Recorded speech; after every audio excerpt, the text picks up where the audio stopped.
सुबह की पहली रोशनी अभी निकल ही रही होती है कि अचानक वादी हिजर एक दर्दनाक कुंज की आवाज से लर्ज उठती है। न हुआ चलती है, न कोई बोलता है। अचानक एक पहाड़ी चट्टान बीच से फट जाती है, ढोल उठती है, नूर की एक लहर फूटती है और उसके अंदर से एक अजीम शान ऊंटनी बाहर निकलती है। लोग खौफजदा होकर पीछे हट जाते हैं। किसी ने धीमी आवाज में कहा, ये साले अलैहिस्सलाम का मौजिज़ा है। कौमियत जब अपने गुरूर और जुल्म की वजह से तबाह हुई तो उनमें से चंद मोमिन लोग जिन्होंने हजरत हूद अलैहिस्सलाम की बात मानी, अल्लाह ने उन्हें बचा लिया। अजाब के बाद वादियां खामोश थीं, टूटे हुए घर, फजा में उठता हुआ धुआं और कुछ बचे हुए लोग जो एक दूसरे को देखकर कहते, शुक्र है कि हमने हुद अलैहिस्सलाम की बात मानी। अगर अल्लाह हमें पनाह न देता हम भी तबाह हो जाते। ये मोमिनीन वदी आद छोड़कर एक नई जमीन की तलाश में निकले। लंबा, मुश्किल और तकलीफदेह सफर शुरू हुआ।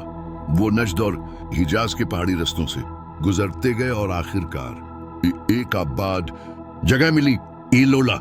यहाँ पानी के चश्मे थे, बागात थे, खजूरों की खुशबू थी और बेहतरीन जरखीजी। यहाँ उनकी नस्ल बढ़ी, फिर उनकी औलादें वादी हिजर तक पहुंचे, जिसे आज मदायन सालेह कहा जाता है।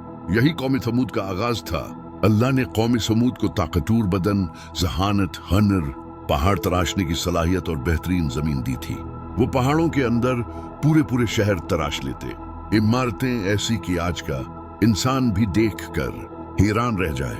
कुरान कहता है वो मैदानों में महल बनाते थे और पहाड़ों को तराश कर घर बनाते थे। बाजारों में रोशनी, तिजारत, शौर, रातों को मिशालों की जगमगाहट, वदियों में बागात, सरसब्ज जमीन, खजूरों की खुशबू। मगर फिर नामतों का शुक्र भूलकर गुरूर आ गया। वो कहने लगे,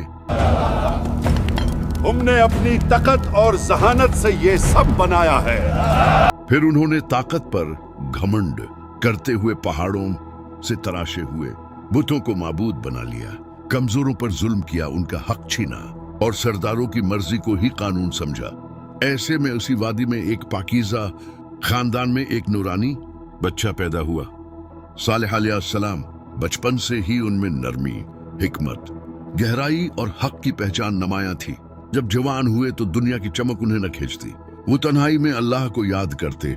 एक रात अल्लाह ने उन्हें नबूत अता फरमाई। सालेह अलैहिस्सलाम अपनी कौम के पास गए और फरमाया, अल्लाह वहदहु ला शरीक की इबादत करो, ये पत्थर तुम्हें क्या दे सकते हैं? कहते, कल तक तू हमारा अक्लमंद दोस्त था, आज हमें हमारे माबूदों से रोक। ये वो तरीका है जो हमारे बाप दादा से चला आ रहा है। सालेह अलैहिस्सलाम ने मोहब्बत से समझाया, वादी, ये इमारती, ये कुदरत अल्लाह की नेमत है, शुक्र करो, शिरक मत करो। मगर कौम ने कहा, अगर तुम सच्चे नबी हो तो कोई निशान दिखाओ। सरदारों ने एक पहाड़ी चट्टान की तरफ इशारा किया। अगर इस पत्थर में से जिंदा ऊंटनी निकाल दो, हम मान लेंगे। सालेह अलैहिस्सलाम ने दुआ की, पहाड़ लर्ज उठा, रोशनी का फवारा फूटा और एक अजीम हैरान कुन ऊंटनी चट्टान से निकल आई। ये अल्लाह की ऊंटनी नक्तुल्लाह कुरान में आयत यानी निशानी कहलाई है। ऊंटनी का मौजिज़ा ये भी था कि वो एक दिन कनवे का सारा पानी पी लेती, मगर अगले दिन पूरी कौम उसके दूध से सैर हो जाती।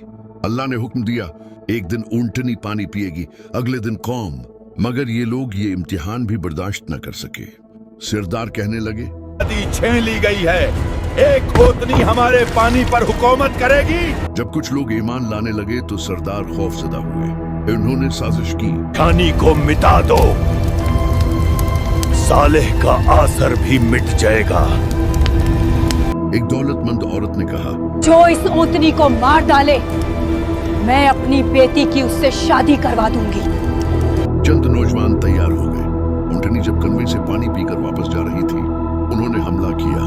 पहले तीर मारा, फिर झपट पड़े और उस मौजिज़ाती ऊंटनी को कत्ल कर दिया। ऊंटनी को मर डाला, अब सारा पानी हमारा है। ये वो जुर्म था जिस पर अजाब का वादा था। सालेह अलैहिस्सलाम आए, चेहरा जर्द, आंखों में आंसू। तुमने क्या कर डाला? अल्लाह की निशानी का कत्ल किया।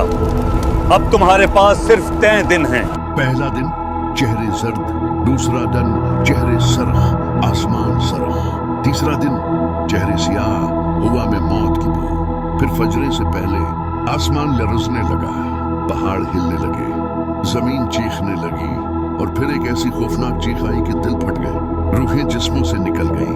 कुरान कहता है जिस एक चीख ने उन्हें पकड़ लिया और वो अपने घरों में ऊंधे पड़े रह गए। कौम समूद हमेशा के लिए खत्म हो गई। सालेह अलैहिस्सलाम वादी के किनारे खड़े कहते रहे, तुम्हें समझाया था मगर तुम नसीहत को पसंद नहीं करते थे। आज भी मदाइन साले की चट्टानें गवाही देती हैं कि जब अल्लाह की निशानी का इनकार किया जाए तो कौमें अमारतों से नहीं ईमान से बचती हैं। अगर आपको ये कुरानी दास्तान पसंद आई हो तो वीडियो को लाइक करें, कमेंट में लिखें कि अगले हिस्से में आप कौन सी कौम की कहानी देखना चाहते हैं और चैनल को सब्सक्राइब करना मत भूलिए।